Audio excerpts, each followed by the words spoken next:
Current electricity के इस video में हम देखेंगे कुछ एनसीईआरटी पर नजर डालेंगे।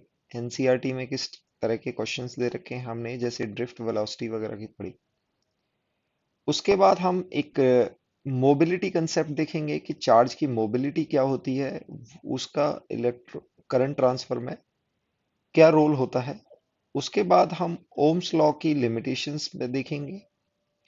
ओम्स लॉ की लिमिटेशंस देखने के बाद हम रेजिस्टेंस की डिपेंडेंस देखेंगे, रेजिस्टेंस डिपेंडेंस ऑन टेम्परेचर, कि टेम्परेचर पर आपका रेजिस्टेंस कैसे डिपेंड करता है। तो कुछ इन टॉपिक्स के साथ हम इस लेक्चर की शुरुआत करते हैं। तो सबसे पहले ये एग्जाम्पल नंबर 3 है एनसीईआरटी बुक का, चैप्टर नंबर आपका करंट इलेक्ट्रिसिटी है। तो यहाँ पर पहला क्वेश्चन देखते हैं। ए पार्ट में दिया हुआ है estimate the average drift speed of conduction, यानी कि ड्रिफ्ट स्पीड की बात करी है in copper wire. Cross section area is given as 1 into 10⁻⁻7 metre square. करेंगे करंट की वैल्यू आपको दे रखी है 1.5 ampere. Assume that each copper atom contributes रफली 1 कंडक्शन इलेक्ट्रॉन, यानी कि कॉपर के अंदर एक कॉपर एटम एक इलेक्ट्रॉन कंडक्शन में पार्टिसिपेट करेगा। Density of copper is given as 9 into 10 power 3 kg per meter cube and atomic mass is given as 63.5 atomic unit। तो पहले ए पार्ट को हम देखते हुए, तो एज वी नो कि करंट को ड्रिफ्ट वेलोसिटी के साथ रिलेट किया जा सकता है I equals to n e A into v d. जहां पर n क्या है, यहाँ पर this is charge density, this is number of charge या नंबर ऑफ इलेक्ट्रॉन्स पर यूनिट वॉल्यूम, यहाँ पर वॉल्यूम से डिवाइड। ई की वैल्यू है charge of one electron, that is 1.6 into 10⁻⁻19 coulomb. और एरिया यानी कि cross section area which is given is 1.0 into 10⁻⁻7 metre square. SI unit में यूज करेंगे। और ये ड्रिफ्ट वेलोसिटी है। तो ड्रिफ्ट वेलोसिटी हम यहां से निकाल सकते हैं करंट ओवर एन ई ए। चैलेंज आता है क्वेश्चन में, हमें आई गिवन है, ई की वैल्यू नोन है, एरिया गिवन है, हमें यहाँ पर चार्ज डेंसिटी नहीं दी गई है। चार्ज डेंसिटी की जगह हमें क्या दिया हुआ है, instead of charge density we are given density of copper, और एक इंफॉर्मेशन दी गई है कि each copper atom provide 1 electron for conduction. Okay, तो हम क्या देखेंगे, देखो अगर हमें 1 मोल एटम दे रखे हैं, यानी कि 1 मोल मीन्स क्या होता है, 6 into 10⁻³ atom. One one atom एक इलेक्ट्रॉन दे रहा है, तो 1 मोल एटम कितने देंगे, इतने इलेक्ट्रॉन्स प्रोवाइड करेंगे। ठीक है, 1 मोल, 1 मोल का मतलब है अगर आपका 63.5 एटॉमिक यूनिट मास है, so we can say 1 mole of carbon, sorry 1 mole of copper equals to 63.5 gram of copper, यानी कि 63.5 gram of copper will have 1 mole atom. ये क्लियर है, यानी कि 63.5 ग्राम कॉपर में आपके कितने इलेक्ट्रॉन्स होंगे, 1 मोल एटम होंगे, और एक एटम एक इलेक्ट्रॉन प्रोवाइड कर रहा है। तो आपके number of electrons in 63.5 gram of copper कितने आ जाएंगे, 6 इंटू 10⁻23 इलेक्ट्रॉन्स आ गए। बहुत अच्छी बात है, ये हमें 1 मोल कॉपर के इलेक्ट्रॉन्स मिल गए। अगर हमें 1 मोल का वॉल्यूम भी मिल जाए, तो हम इसको डिवाइड करके हम चार्ज डेंसिटी निकाल सकते हैं। यानी कि आपने 1 मोल कॉपर का नंबर ऑफ इलेक्ट्रॉन्स निकाल लिया, और इसी का अगर वॉल्यूम मिल जाए तो इसको वॉल्यूम से डिवाइड करके हमको चार्ज डेंसिटी मिल जाएगी, यानी कि नंबर ऑफ इलेक्ट्रॉन्स पर यूनिट वॉल्यूम। तो बच्चों 1 मोल का हमें मास पता है, 1 मोल का मास पता है, अगर उसकी डेंसिटी से डिवाइड कर दें तो हमें वॉल्यूम मिल जाएगा, क्योंकि density is given as mass per unit volume. Density को हम बोलते हैं मास पर यूनिट वॉल्यूम। तो अगर किसी मास का हमें अगर वॉल्यूम निकालना है, तो हम मास को अगर सिंपली डेंसिटी से डिवाइड कर दें, इट विल गिव यू कि इतना मास कितने वॉल्यूम में होगा। सो बहुत इजी है। तो 1 मोल का हमें मास पता है कितना होगा, 63.5, और डेंसिटी दी हुई है 9 इंटू 10⁻³ बच्चों ये ग्राम में है, ये केजी में है। तो हम क्या करेंगे, देखो हम चार्ज डेंसिटी निकालने के लिए नंबर ऑफ इलेक्ट्रॉन्स पर यूनिट वॉल्यूम निकालते हैं। तो ये एक एटम का हमें नंबर ऑफ इलेक्ट्रॉन्स आ गए। ठीक है। पहले आप वॉल्यूम निकालेंगे। वॉल्यूम कैसे निकालेंगे? आप 63.5 को डेंसिटी से डिवाइड करेंगे तो वॉल्यूम मिल जाएगा। तो डेंसिटी हमें दी हुई है 9 इंटू 10 पावर 3 केजी पर मीटर क्यूब। हम इसको ग्राम में कन्वर्ट कर लेंगे। कितना होगा? 9 इंटू 10 पावर 6 ग्राम पर मीटर क्यूब होगा। और यहां अगर हम डिवाइड कर दें तो ये हमें वॉल्यूम मिल जाएगा सिंपली। ठीक है। अब हमें नंबर, सॉरी, चार्ज डेंसिटी निकालनी है, यानी कि number of electrons in one mole divide by the volume of one mole. Simply number of electrons in one mole कितने आए हैं? जितने वन मोल एटम होंगे, एक एटम एक इलेक्ट्रॉन प्रोवाइड करेगा, ये आ गया। अब वॉल्यूम से डिवाइड करने जाएंगे तो वॉल्यूम कितना आया था? 63.5 डिवाइड बाई डेंसिटी। तो हमारी ये डेंसिटी ऊपर चली जाएगी सिंपली। तो हम यहाँ पर मास की वैल्यू रख देंगे और यहां पर डेंसिटी को हम किस में रख देंगे? ग्राम पर मीटर क्यूब में। आप देखेंगे ग्राम से ग्राम कैंसिल हो जाएगा और ये इलेक्ट्रॉन दिए हुआ है तो यहां पर 8.5 इंटू 10 पावर 28 इलेक्ट्रॉन्स पर मीटर क्यूब, ये हमें चार्ज डेंसिटी मिल जाएगी। ये चार्ज डेंसिटी मिलने के बाद ही हम ड्रिफ्ट वेलोसिटी निकाल सकते हैं, I over n e A v. और ये यहाँ पर वैल्यू रख देंगे और इलेक्ट्रॉन्स का चार्ज रख देंगे 1.6 इंटू 10 पावर -19, और this is the cross section area which is given in the question. और इससे हम कैलकुलेट करेंगे तो हमें ड्रिफ्ट वेलोसिटी आएगी 1.1 into 10 power -3 metre per second. और इसको अगर हम देखेंगे तो ये पर सेकंड में आए, यानी कि आपके एक सेकंड में 1 ही एक इलेक्ट्रॉन इफेक्टिवली चलता है due to your electric field और पोटेंशियल डिफरेंस क्रिएटेड। अगर एक पीस ऑफ कंडक्टर में के अक्रॉस आप इलेक्ट्रिक फील्ड या पोटेंशियल मेंटेन करते हैं तो यहाँ पर सेकंड कितना आएगा? 1 mm, अप्रॉक्स 1 mm आ रहा है। तो कई बार ये क्वेश्चन भी पूछ लिया जाता है कि आपकी ड्रिफ्ट वेलोसिटी किस रेंज में होती है? तो बच्चों ये mm/सेकंड के रेंज में होती है। क्वेश्चन का अगर सेकंड पार्ट देखें तो बी पार्ट में हमें पूछा हुआ है, compare the drift speed obtained above with thermal speed of copper atom at ordinary temperature and speed of propagation of electric electric field along a conductor which cause drift motion. यानी कि हमें thermal speed से drift velocity को compare करना है और electric field propagation, जो कि हम बाद के चैप्टर्स में पढ़ने वाले हैं। हमने देखा था कि हर टेम्परेचर पर एक इलेक्ट्रॉन की थर्मल एनर्जी होती है। तो हमने काइनेटिक एनर्जी केटीजी थर्मोडायनेमिक्स में हमने देखा था कि हमने काइनेटिक एनर्जी को 3/2 केटी दिया था। 3/2 केटी देने से वहां पर हमें वी आर एम एस की वैल्यू 3/2 केटी आई थी। अगर इस टेम्परेचर को हम 300 केल्विन लेते हैं, और ये के क्या होगा यहाँ पर बच्चों? बोल्ट्जमैन कांस्टेंट होगा, आपको पता है बोल्ट्जमैन कांस्टेंट। तो ये आप वैल्यू कैलकुलेट करेंगे। एम क्या होगा यहाँ पर? मॉलिक्यूलर मास होगा। तो पर इलेक्ट्रॉन की जो थर्मल स्पीड है वो approx 2 into 10 power 2 metre per second आएगी।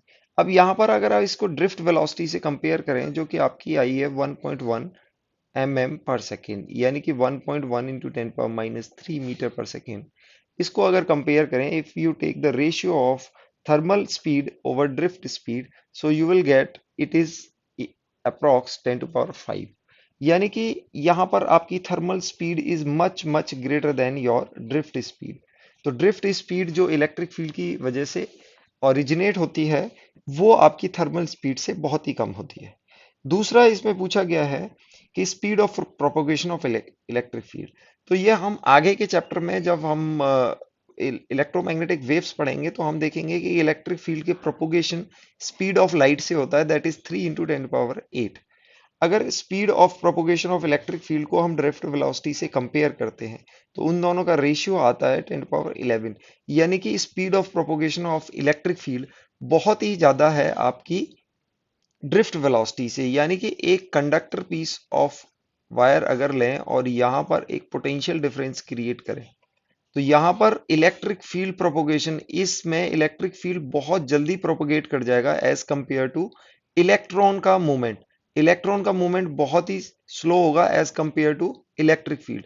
तो जैसे ही आप कनेक्ट करेंगे ऑलमोस्ट इंस्टेंटली यहाँ पर इलेक्ट्रिक फील्ड प्रोड्यूस हो जाएगा। एनसीईआरटी का एग्जाम्पल नंबर 3.2 भी देखते हैं। ये थोड़ा सा थियोरटिकल एग्जाम्पल है और बहुत ही अच्छा है, इसमें थियोरटिकल एस्पेक्ट पूछे हुए हैं। तो ए पार्ट में दिया हुआ है in example 3.1 the electron drift speed is estimated to be only a few mm per second for current in the range of few ampere. अगर आपका करंट कितना था 1.5 एम्पियर और आपकी ड्रिफ्ट स्पीड आई थी 1.1 एमएम पर सेकेंड। ओके, ये आपकी drift speed थी।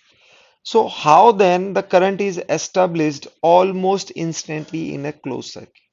तो बोलते हैं कि अगर आपका कंडक्टिंग वायर सपोज करो 1 मीटर का है और आपकी ड्रिफ्ट स्पीड है 1.1 एमएम पर सेकेंड, तो यहां पर इस इलेक्ट्रॉन को इस एंड से इस एंड पर ट्रांसफर होने में तो काफी टाइम लग जाएगा, यानी कि ऑलमोस्ट 10 टू पावर 3 सेकेंड्स लगेंगे। ओके, सो लेकिन आपने देखा है प्रैक्टिकली अगर if you apply potential difference across 1 metre of conducting wire तो आपका करंट ऑलमोस्ट इंस्टेंटली ट्रांसफर हो जाता है। So how it is possible? तो बच्चों, जैसा हमने देखा था कि करंट में हमने फ्री इलेक्ट्रॉन्स की बात करी थी, फ्री इलेक्ट्रॉन्स की बात करी थी, और करंट हम बोलते हैं कि नंबर ऑफ चार्ज यानी कि total charge passing through particular area. तो बच्चों ये देखो, यहां पर बहुत सारे इलेक्ट्रॉन्स होंगे, बहुत सारे इलेक्ट्रॉन्स हैं। Electrons are present in all over the conducting material. Okay, तो अगर एक पर्टिकुलर पॉइंट पर यहां पर इलेक्ट्रॉन्स की ड्रिफ्ट 1 mm होती है, लेट से 1 सेकेंड में है, वी कैन से दैट कि इलेक्ट्रॉन 1 mm ड्रिफ्ट होते हैं। तो क्या होगा, ये इलेक्ट्रॉन यहां से 1 mm ड्रिफ्ट हुए तो हम यहां से देखेंगे कि इस पर्टिकुलर एरिया से आपके नंबर ऑफ इलेक्ट्रॉन्स पास हुए। तो आप देखेंगे कि यहां से जैसे ये ड्रिफ्ट होंगे तो सारे 1 mm सारा सभी इलेक्ट्रॉन्स में ड्रिफ्ट आएगा और यहां से बाहर निकलेंगे जितने इलेक्ट्रॉन्स ही ड्रिफ्ट होंगे उतने ही इलेक्ट्रॉन्स यहां से निकलेंगे। तो एक्चुअली वो एक्चुअली ट्रेवल करके नहीं जा रहे हैं, तो इनका मूवमेंट होने से यहाँ के इलेक्ट्रॉन्स का मूवमेंट हो जाएगा। सो वी विल परसीव कि इलेक्ट्रॉन का मूवमेंट हुआ है, बट एक्चुअली इलेक्ट्रॉन का मूवमेंट बहुत कम डिस्टेंस में हुआ है, ऑलमोस्ट 1 mm में। तो यहां से इलेक्ट्रॉन का डिस्टेंस यानी कि सारे इलेक्ट्रॉन 1 mm मूवमेंट कर रहे हैं, तो एक एंड से एंटर करेंगे, दूसरे एंड से एग्जिट करेंगे।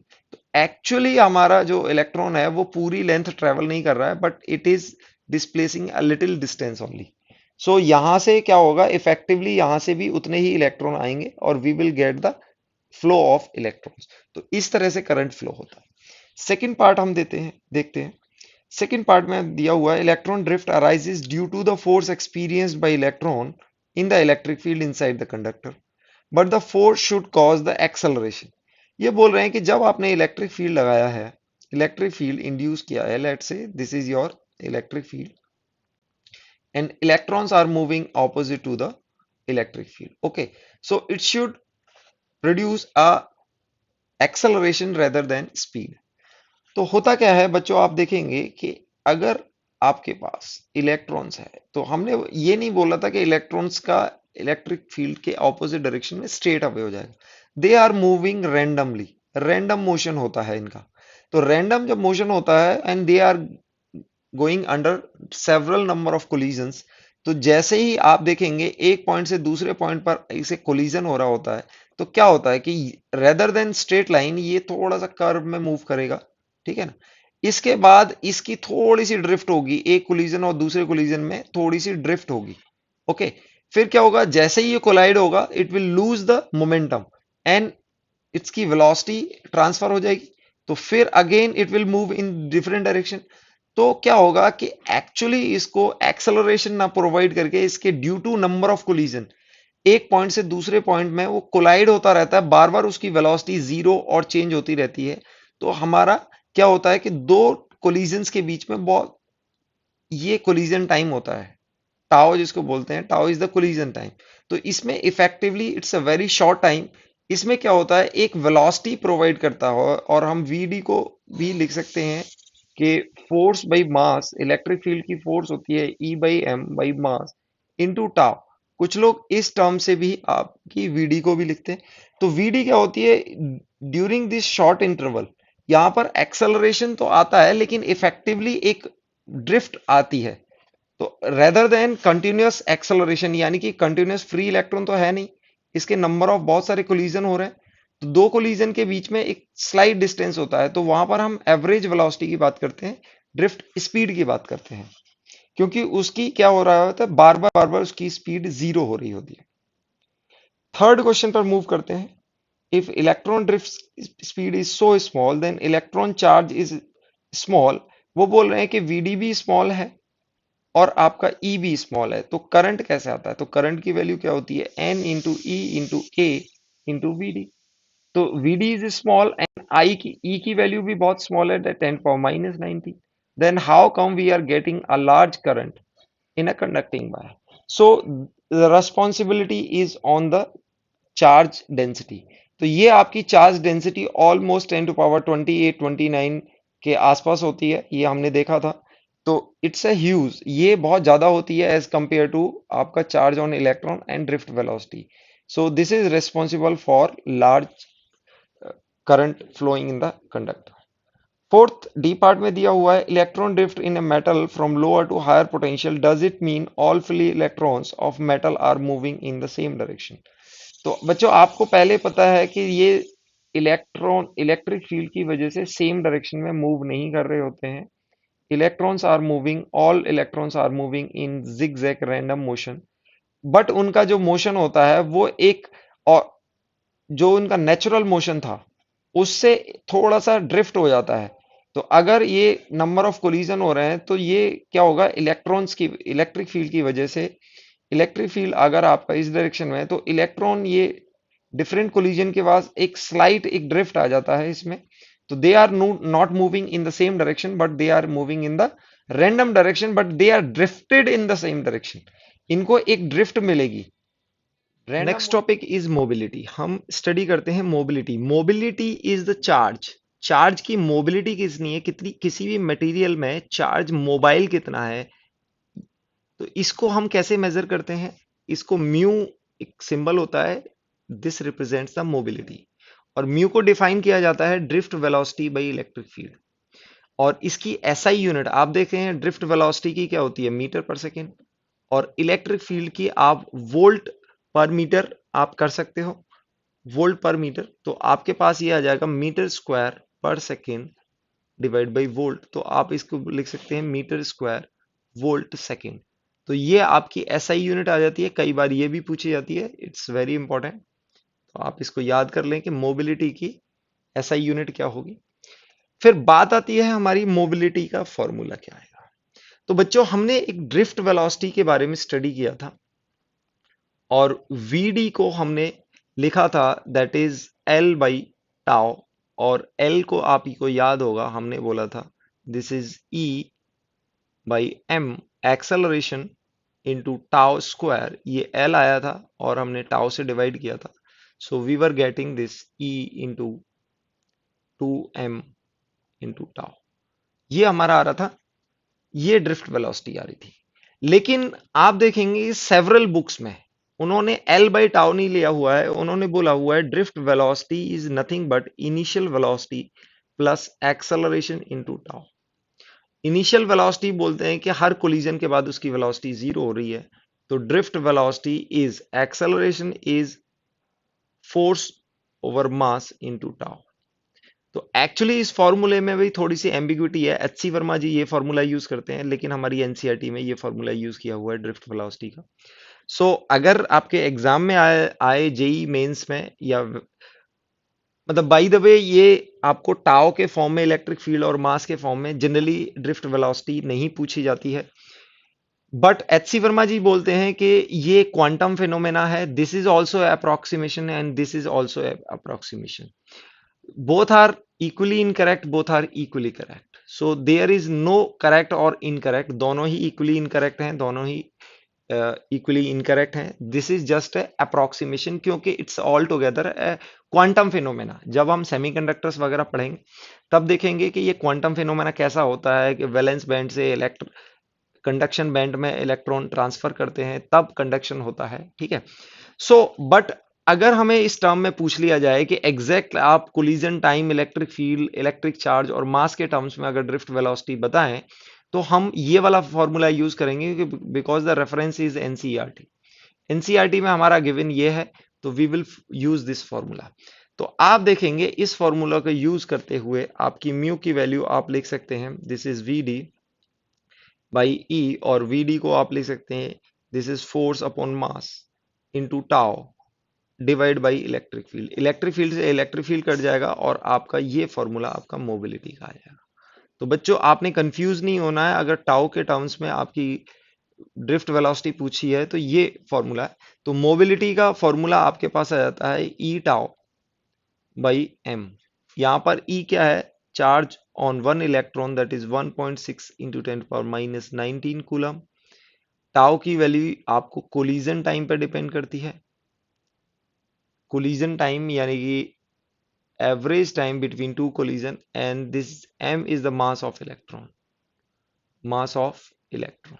So you'll see कि आपकी जो ड्रिफ्ट वेलोसिटी है वो ये तो कांस्टेंट होते हैं, टाउ पे डिपेंड करती है, एवरेज कोलिजन टाइम पर डिपेंड करती है। मोबिलिटी भी आप देखेंगे कि सॉरी ड्रिफ्ट वेलोसिटी, इसमें इलेक्ट्रिक फील्ड भी आएगा।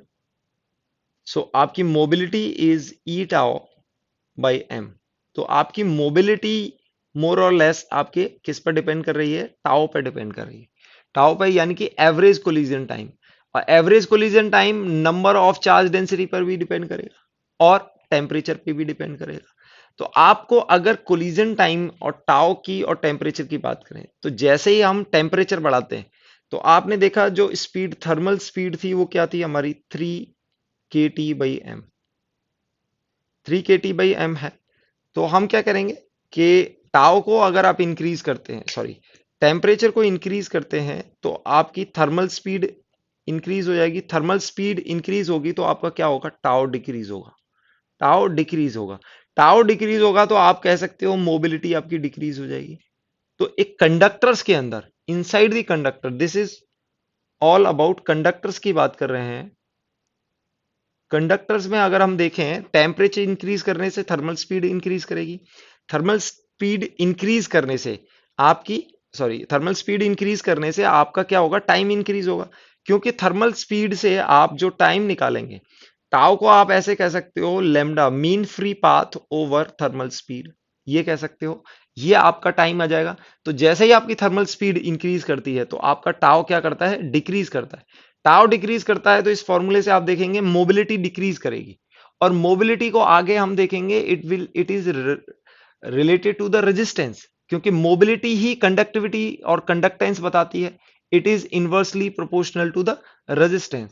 तो जब हम रेजिस्टेंस और टेम्परेचर का रिलेशन देखेंगे, that will be, this relation will be crucial at that stage.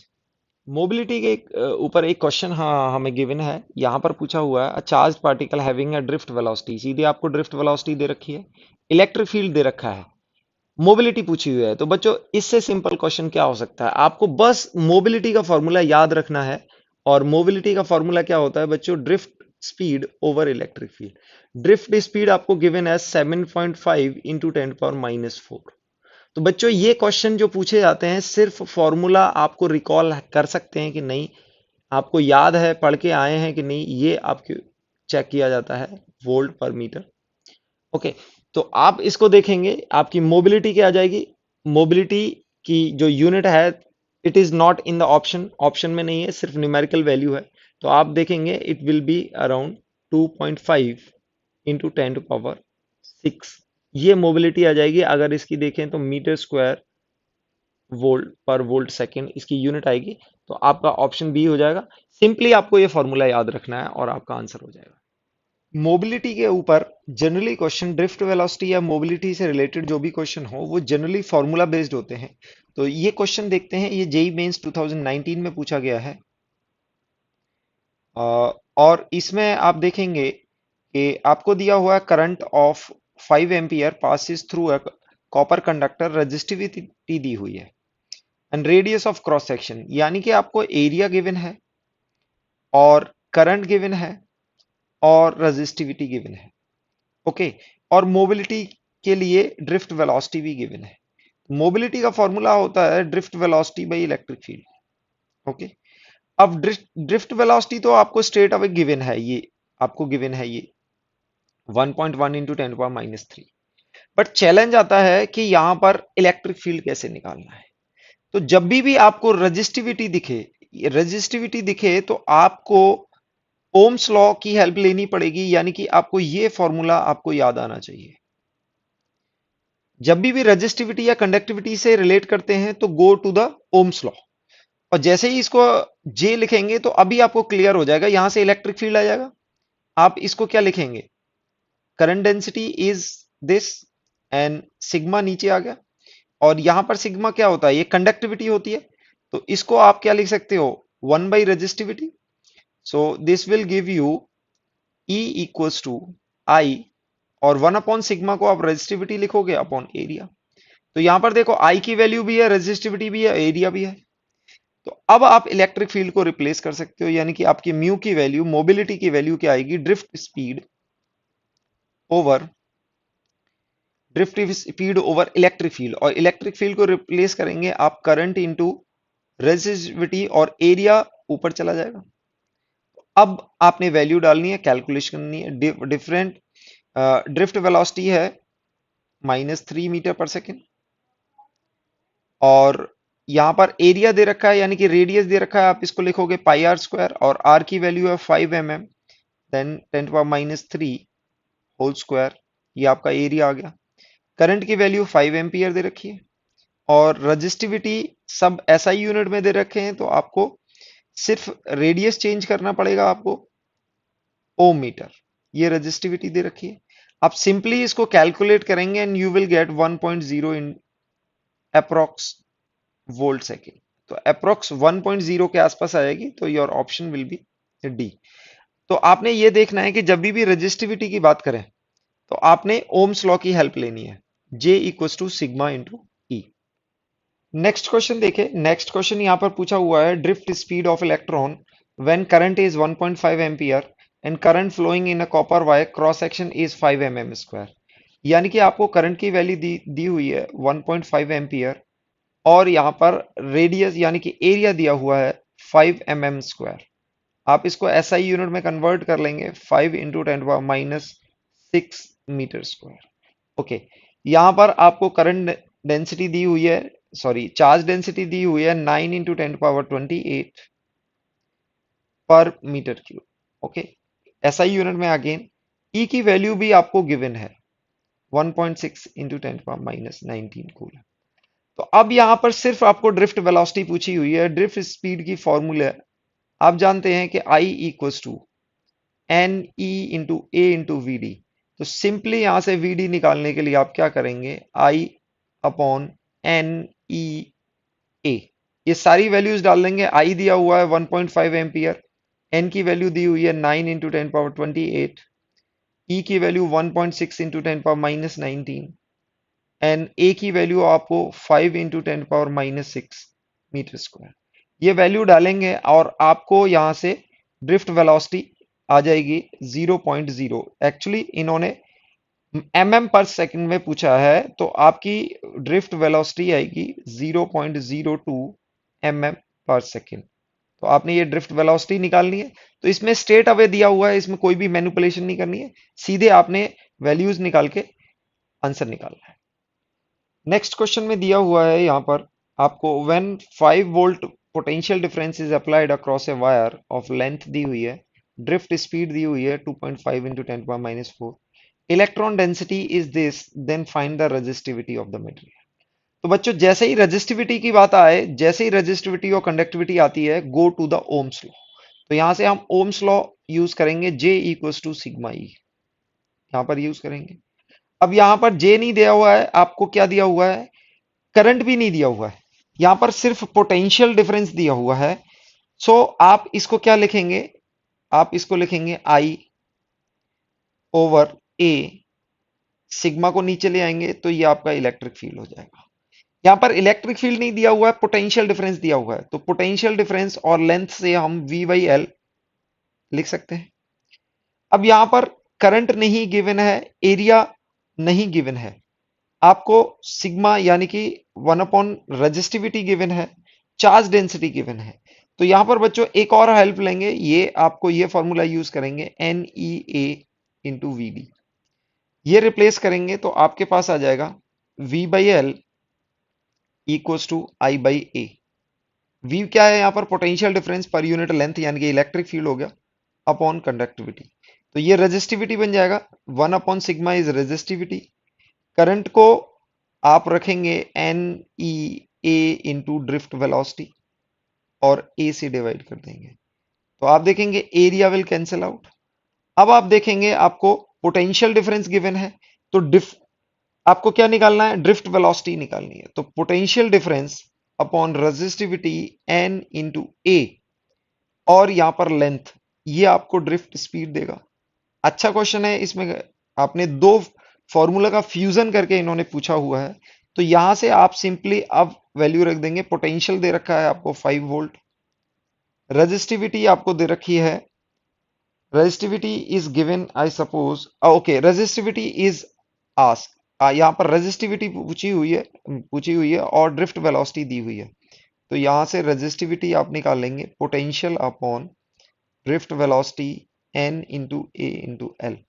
तो यहाँ पर रेजिस्टिविटी निकालने के लिए आप वैल्यू रखेंगे पोटेंशियल 5 एम्पियर, ड्रिफ्ट स्पीड आपको मीटर पर सेकंड में दे रखी है 2.5 इंटू 10⁻⁻⁴, और आपको इलेक्ट्रॉन डेंसिटी यानी कि एन की वैल्यू दे रखी है 8 इंटू 10⁻28 पर मीटर क्यूब, और आपको ई की वैल्यू रख सकते हैं 10⁻⁻19। लेंथ की वैल्यू आपको 0.1 मीटर दे रखी है। मेरे ख्याल से सारी वैल्यूज पुट करेंगे तो आपको रेजिस्टिविटी आ जाएगी, और इसको कैलकुलेट करेंगे, you will find it is approx 1.6 into 10⁻⁻5 ये वैल्यू आएगी, और एसआई यूनिट में आएगी, because everything we have used, सारे टर्म्स क्या है? एसआई यूनिट में है। तो आपका ये 1.6 इंटू 10⁻⁻19 के अप्रोक्स आएगी, और ये आंसर हो जाएगा आपका 1.6 इंटू 10⁻⁻5, 10⁻⁻5 यानी कि आंसर आपका बी हो जाएगा। ओम मीटर इसकी यूनिट होती है। ये जेई मेंस 2019 का क्वेश्चन है, और इस क्वेश्चन में रेजिस्टिविटी पूछी हुई है। देखते हैं क्वेश्चन में क्या गिवन है। In a conductor if the number of conduction electron per unit volume, यानी कि आपको इलेक्ट्रॉन डेंसिटी दे रखी है, यानी कि charge density is 8.5 into electron density आपको गिवन है पर मीटर क्यूब। ओके, सो यहां से आपको मीन फ्री टाइम यानी कि टाउ की वैल्यू दे रखी है, टाउ की वैल्यू दे रखी है फेम्टो सेकंड, फेम्टो सेकंड होता है -15 सेकंड, 10⁻⁻15 सेकंड, और यहां पर मास ऑफ इलेक्ट्रॉन गिवन है आपको 9.1 इंटू 10⁻⁻30। अब इस डेटा को यूज करते हुए आपने रेजिस्टिविटी, तो मैंने बच्चों आपको बताया तो जब भी आपको रेजिस्टिविटी जैसी चीज पूछी जाए तो आप go to the Ohm's law. तो ओम्स लॉ को हमने डेराइव किया था sigma into E. Sigma into E हमारा कैसे आया था? हमने आई को लिखा था n into e into A into v d, और बच्चों आपको याद है वी डी को हमने लिखा था force upon mass into tau, ये दिया हुआ था, टाओ को दिया हुआ है। तो वीडी को आप रिप्लेस करेंगे, ए से डिवाइड कर देंगे, आई बाई ए। आपने ए को लेफ्ट साइड में ले आए, ये जे आ गया, एन ये आ गया, ई आ गया। वीडी को आप रिप्लेस करेंगे e into electric field over m into tau, आप इसे रिप्लेस कर देंगे। तो आप देखेंगे यहां पर आपका जे आ गया है, और this is n e square electric field, sorry electric field into tau by m. Okay, you can relate n e square tau by m into e. So this is your conductivity sigma. तो sigma की value आपकी होती है बच्चों n into e square tau by m. अब यहां पर आपको रेजिस्टिविटी पूछी हुई है, दैट इज 1/सिग्मा। तो आप सिंपली क्या करेंगे, m upon this is mass of electron, electron density E square into tau. Simply आप ये वैल्यू डालेंगे, m की वैल्यू है 9.1 इंटू 10⁻31 kg, n की वैल्यू आपको गिवन है 8.5। क्वेश्चन में आप कैलकुलेशन रह जाती है, e की वैल्यू 1.6 इंटू 10⁻⁻90 होल स्क्वायर करेंगे, टाउ की वैल्यू आपको दे रखी है 25 इंटू 10⁻50। ये वैल्यूज से आप कैलकुलेट करेंगे and you will get rho is approx 10⁻⁻8, इस रेंज में आ जाएगा। आप ये देखेंगे, सो आपका आंसर सी मैच कर जाएगा। तो इस क्वेश्चन में थोड़ा सा मैनिपुलेशन करके पूछा गया है। एक्चुअली ओम्स लॉ का डेरिवेशन आपको थोड़ा सा पता होना चाहिए कि ये सिग्मा क्या है, अदरवाइज स्ट्रेट अवे आप इस फॉर्मूले को याद भी कर सकते हैं, और थोड़ी सी कैलकुलेशन भी है। तो जेई मेंस में अच्छा क्वेश्चन पूछा गया 2019 में। नेक्स्ट क्वेश्चन है, यहाँ पर कुछ ग्राफ दिए हुए हैं, क्वेश्चन पूछा हुआ है suppose the drift velocity in a material varied applied electric field, यानी कि इन्होंने ड्रिफ्ट वेलोसिटी का और इलेक्ट्रिक फील्ड का रिलेशन दे रखा है root E. Okay, and V and I graph, आपको क्या पूछा हुआ है, पोटेंशियल डिफरेंस और करंट। तो आप ड्रिफ्ट वेलोसिटी को आप करंट से रिलेट कर सकते हैं, n e A into v d, ये आपका करंट होता है, this is I. Okay, and you can say I is proportional to VD and I is proportional to root E, yes or no।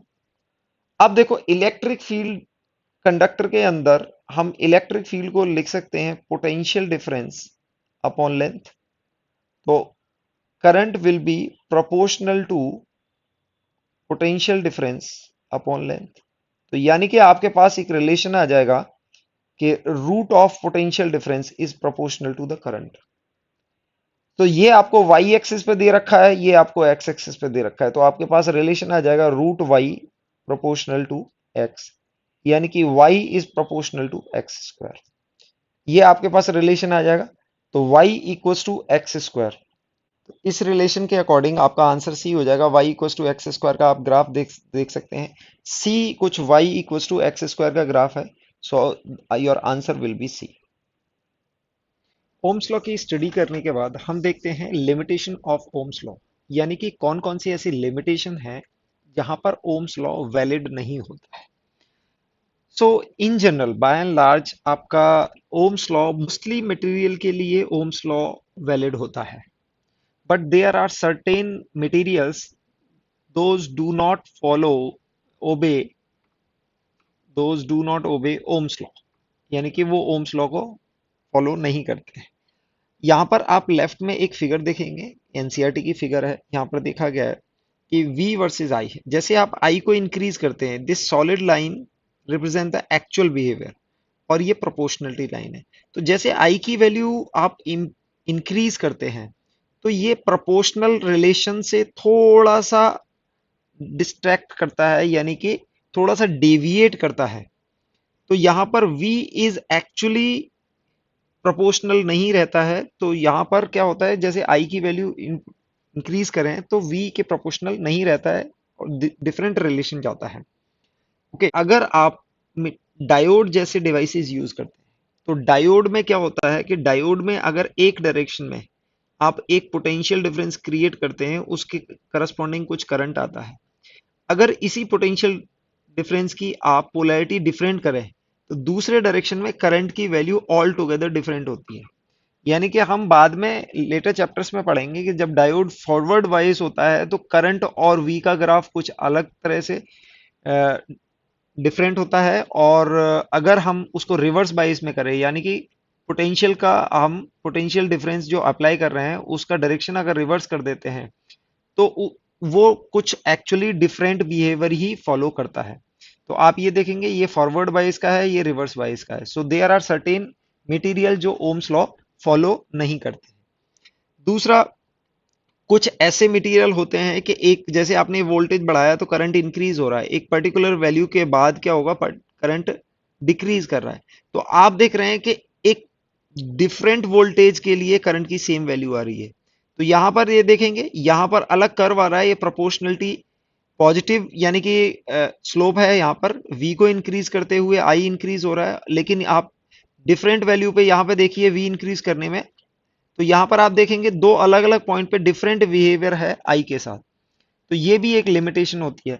So there are certain materials जो ये v equals to I R यानी कि ohms law follow नहीं करते हैं, और ऐसे हमारे मटेरियल इलेक्ट्रॉनिक डिवाइसेस में बहुत ज़्यादा यूजेस होते हैं। डायोड, सेमीकंडक्टर्स वगैरह हम देखेंगे जहां पर आपका V is not proportional to I. तो ये हमारे ओम्स लॉ की लिमिटेशंस है।